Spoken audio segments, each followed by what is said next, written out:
Well, thank you for joining us in here for this conversation. In this session, we're going to discuss about connector projects, or what is elsewhere called peace dividends projects. Now, in this brief discussion, we're going to define what connector projects are, state the objectives of connector projects, and in the third part of this discussion, we're going to mention few examples of what connector projects are. In the fourth section, we basically explain a step-by-step procedure of implementing connector projects using the particular case of the Catholic Justice and Peace interventions in the North Rift part of Kenya, especially in the period after the 2007 violence. In the latter part of the conversation, we're going to mention some few considerations which should be put in place by practitioners, peace builders, or even communities which are intending to implement connector projects. So in situations when communities are unable to resolve the conflicts, peace practitioners can come into the intervention space and try to establish connector projects, or what is also called peace dividends projects. Now, connector projects are basically projects that are initiated within intervention spaces where perhaps two or more communities are conflicting over shared limited resource due to their competing needs or conflicting interests. Now, connector projects are basically implemented with a view to bringing the conflicting communities together. In a situation when two or more communities are conflicting, it is important to allow those communities that are conflicting to think around, what is the cause of their conflict? Why are they conflicting? What are the competing needs or contending interests between these two or more communities? And so therefore, connector projects are largely initiated in communities that are experiencing conflict with a view to bringing these conflicting communities together. Basically, communities that are experiencing conflicts may have historical narratives around those conflicts, especially on the sharing of resources, may have cultural narratives about why such conflicts persist. They may have narratives about historical injustice, issues relating to land ownership, issues relating to distribution of economic or even political resources. And so therefore, the failure to address these existing hostilities between these communities, two or more communities, constrain the quest for conflict transformation. And so therefore, connector projects are initiated as a strategy for community-based peace building. That is, connector projects are initiated as a strategy for grassroots peace building, whereby these peace practitioners bring in the conflicting communities together to identify a project that which, once they implement together as communities, they are able to improve their cohesion, their interaction. That increased interaction between these two conflicting communities, two or more conflicting communities, with time leads to improved social cultural interaction, and eventually may result into reconciliation between these two or more conflicting communities, and thereby leading to peace. Basically, connector projects is a strategy of devolving conflict transformation interventions from the big hotels in the cities and in urban areas, and moving the conversation around reconciliation, around integration from the urban areas, from the hotels in the cities, in the towns, to the grassroots, where the local communities, the local peace committees are able to come together, identify what actually causes those conflicts, and try to initiate projects amongst themselves, of course with the guidance of peace practitioners, with which in their eventual implementation would reconcile these conflicting communities together. Oftentimes, these connector projects are initiated between communities that are perhaps perpetrators or even victims of conflict situations. And so therefore, connector projects try to connect these conflicting communities together. They increase the integration or the interactions of these communities, eventually leading to their reconciliation and the end result, which is peace. Now, the implementation of these connector projects must be owned by those local communities initiating or implementing them, while the peace practitioners can come into a conflict situation and help bring the conflicting parties together. It is upon those local communities at the grassroots levels to come together, identify what would be their competing needs. Why is it that they've continually been involved in conflicts? And in their identification of those competing needs or competing interests, they are able to identify a project that which, if they come together and implement this project together and monitor this project together, they will be in a good position to increase their social cultural interactions, eventually leading to their reconciliation. While these connector projects may be supported by external agencies like the financiers or the peace practitioners, it's the duty of the local communities, the obligation of the local communities to come up or think around these connector projects and implement them with a view to having that local ownership. Now, some of these connector projects, when they are initiated, may attract some benefits at the end of it, and that's why the conversation around connector projects, the connector projects are elsewhere called peace dividends projects, because the continued implementation of these connector projects with time can attract, some benefits to these communities that have been conflicting. And so therefore, in their implementation, once they attract these benefits, then that's why you hear connector projects sometimes being defined as peace dividends projects. Now, some of these connector projects may include building community roads. For instance, roads connecting communities that have been conflicting, maybe from point A to point B. Community A is living in point A, community B is living in point B. So a connector road, connecting these two communities together can be a good connector project, because in building that road between these two previously conflicting communities, then that can result to increased interaction, whether economic or otherwise, movement, border movement between these two communities. Sometimes connector projects may include building schools. For instance, let's say two communities are conflicting, and between these two communities there isn't existing a school where their children can come over, and the parents can bring their children for schooling. So these two conflicting communities, with the help of the peace practitioners or the peace builders, can build a school at a neutral ground between these two communities, where these two communities can send in their children to study, to school in those connector schools. And the continued interaction of the children in those connector schools, the continued interaction of parents in these connector schools can eventually lead to increased or improved interaction, social-cultural interaction between these communities, eventually leading to their reconciliation. Sometimes peace practitioners can help conflicting communities to build common markets. In situations when two or more communities are conflicting, business, trade is oftentimes interrupted.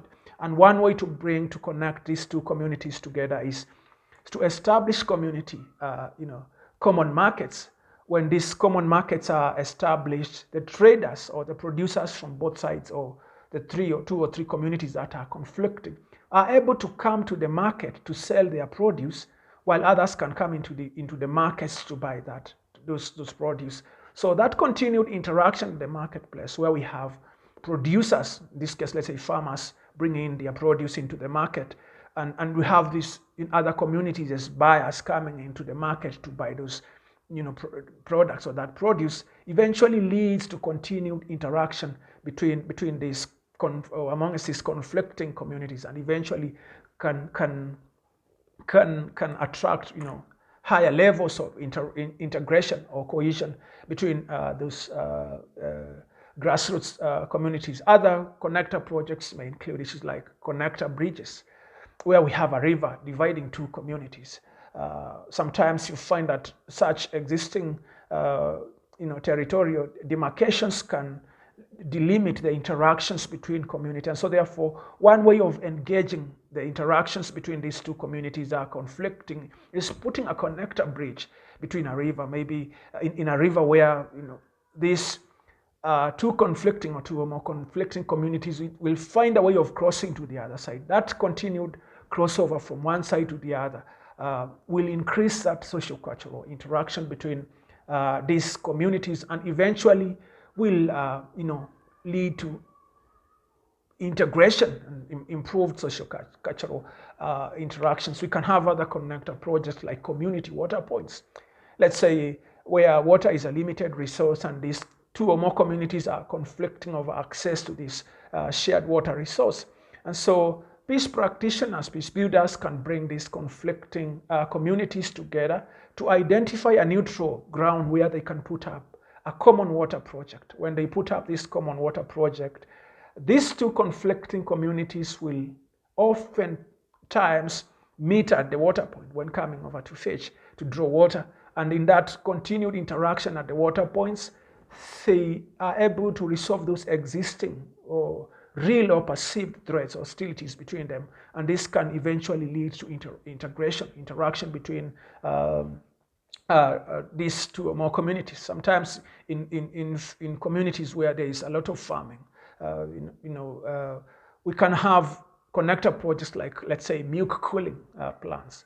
You may find that farmers are producing a lot of milk but are not able to utilize that milk, and maybe they are not able to find immediate markets.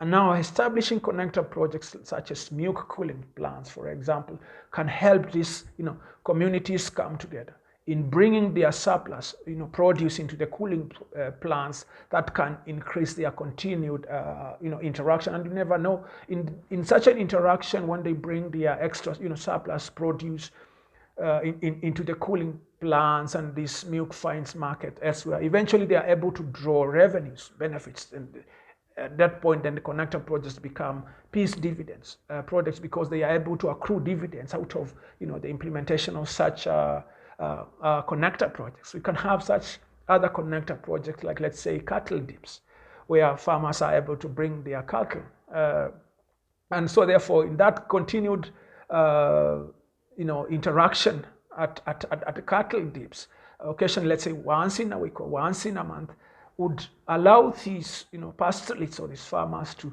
meet once in a while and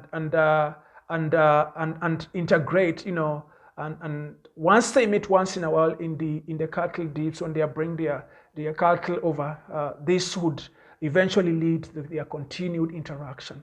That continued interaction eventually can help reconcile the conflicting communities. Other connector projects would perhaps even include doing communal works.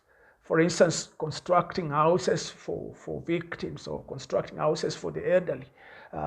When community A and community B come together to construct these houses together, that continued interaction can bring them together and eventually help them to reconcile. Even on occasions, we can have connector churches, especially in situations where we have conflicts between communities that have previously been involved in religious conflicts, or even in situations where conflicting communities are not able to find a religious space where they can congregate for fellowships.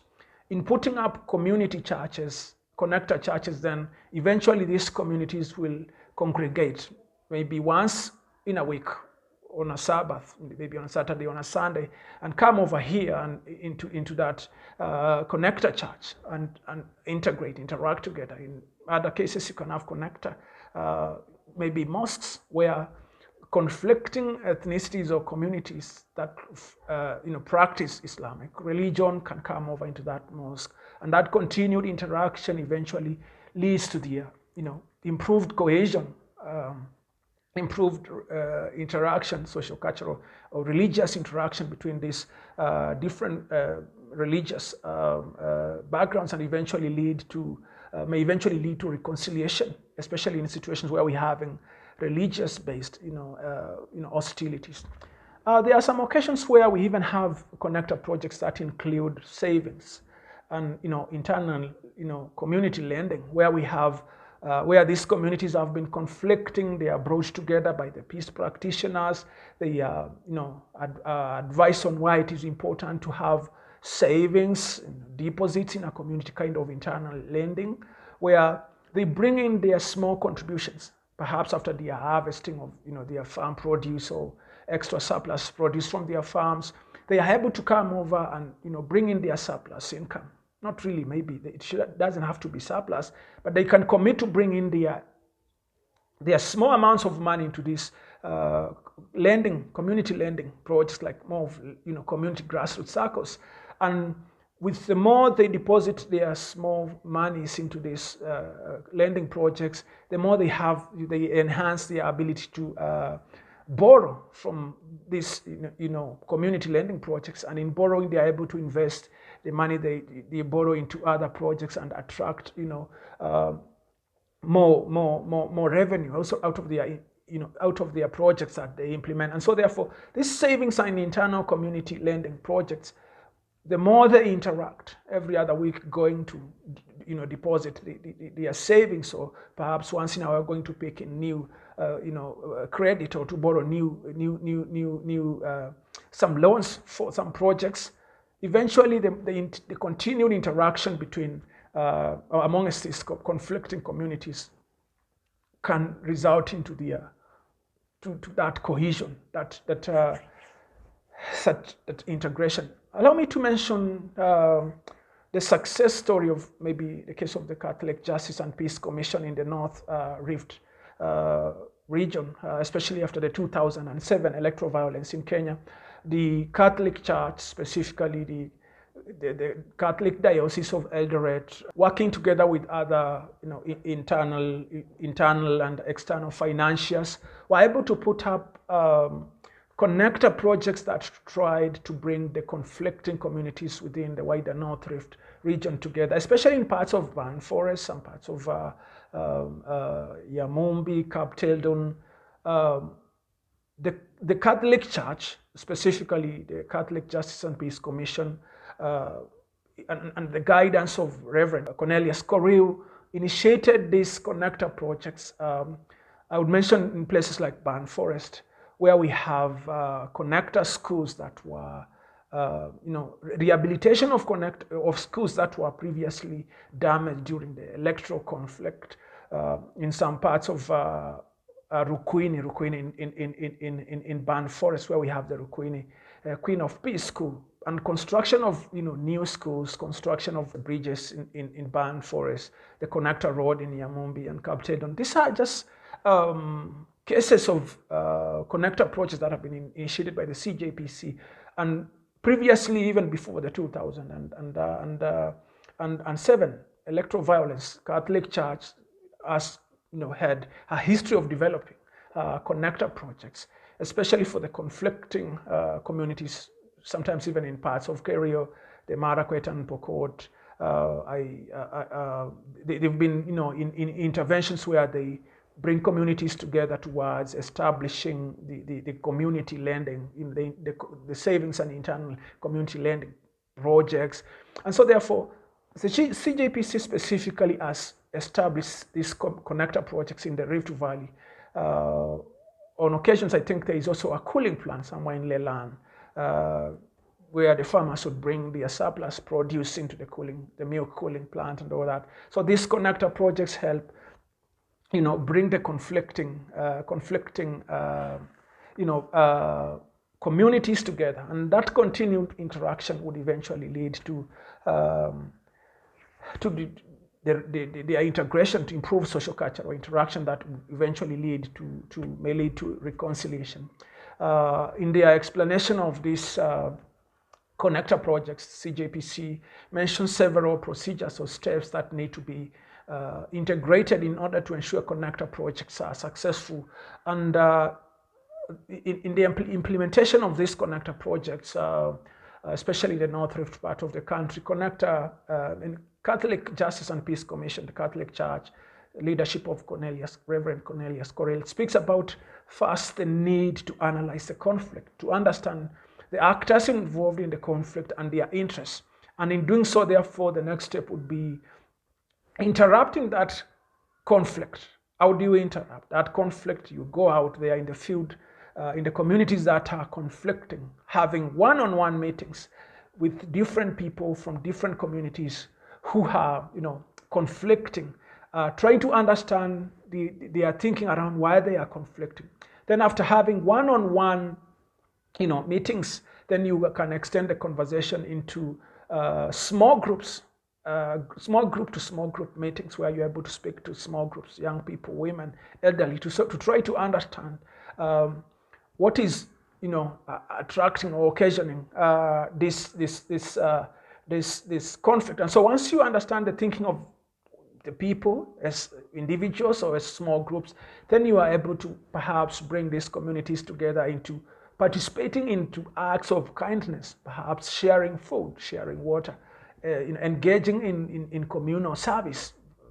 That sharing of food is a sign of, peace, or an intent to end existing, as hostilities. Cooking together, for instance, bringing women together, bringing men together to cook or to feed together. Those are, symbolic actions that can show that one community is willing, or communities are willing to reach out to each other. And of course, this is with the guidance of, peace practitioners, local peace committees, beyond the sharing of, small acts of kindness, sharing of food, for instance, after which you can have intercommunal meeting where you bring community A and community B together into a one setup, so that you're able to see whether they are able to interact together, they are able to have, sitting together, understand each other, why they are having those existing hostilities. And so therefore, those intercommunal meetings help to reduce the existing shocks, fears, whether real or perceived, between the conflicting communities. You allow these conflicting communities to vent out, to ventilate, what occasions the existing hostilities, and after which you're able to consolidate their arguments. When you listen to community A, community B, community C, you consolidate their arguments. Once they hear their grievances, once they articulate their demands, once you consolidate those arguments, now you're able to bring those arguments to a wider section of the community, where you're able to explain to the communities why such a community in such conflicts exists. Then once you explain the arguments, grievances, the interests of these conflicting communities, you request them to identify a community, project that if they work together, then that could result to their increased, interaction. Do not impose a community project to conflicting parties. There has to be that local ownership. Let the local communities identify their needs, identify their interests, and see how these interests can be achieved with local ownership. Well, we can have external funding from local donors and all that, local donors, foreign donors, but allow the connector project to be implemented in the thinking of the local communities. And once you implement these connector projects, ensure there is that monitoring. Ensure there is equal representation of the participants in the implementation of the connector projects. Perhaps if you're building a community road, you have to pick a local labor from the conflicting communities. You don't pick labor from one community. You pick labor from community A and community B or community C, so that all communities are feeling, part of that connector project. If, let's say, you're building a common, market, ensure all communities contributing to the construction of that community market, And once the community market is ready, ensure that all communities that have been conflicting are allocated slots within the community market, the common market, so that they are able to interact together. It is important if you are a peace practitioner to continually monitor the implementation of those those connector projects, but it's also of greater essence if you allow the local communities have that ownership on the monitoring and implementation of these connector projects or peace dividends projects. Eventually, it's also of import if these connector projects are accruing some benefits. It's important that there is equitable distribution of the revenues accrued or the benefits accrued out of these connector projects. If there isn't equitable distribution of the revenues accrued out of these connector projects, there is likelihood of relapse because one community can feel aggrieved that they are not benefiting out of that connector project. So it's important for the implementation, the monitoring process of those connector projects. Once the benefits are ready or available, that there should be equitable distribution amongst the conflicting communities, amongst the elderly, the young, the women, the men, so that no community or part of a community will feel aggrieved that they are not benefiting out of these connector projects. Allow me to mention that it's important that there is constant feedback in the implementation of those connector projects, feedback on how the project is running, any benefits that are being accrued out of the project, any challenges that are being faced in the implementation of those connector projects, so that in a situation where there is a lapse in the implementation of a connector projects, then that lapse can be addressed immediately to ensure that the connector projects keeps running. Allow me to also mention the case of the Rural Women Peace Link in Eldoret, specifically in Ban Forest. The Rural Women Peace Link, working in collaboration with other foreign agencies, specifically the American Embassy, were able to initiate a connector market in Ban Forest, and that connector market was able to bring previously conflicting communities together into trading within the common market, the connector market, where we have different communities from previously conflicting communities now interacting daily in that common market, bringing in their produce, coming over to buy, and that continued interaction has restored that confidence that is needed towards addressing existing hostilities that can attract conflict. So yeah, that's how we end this session on what connector projects are, why they are implemented at the grassroots, and how they should be implemented to ensure the successful outcome, especially towards grassroots peace building, grassroots reconciliation. So thank you.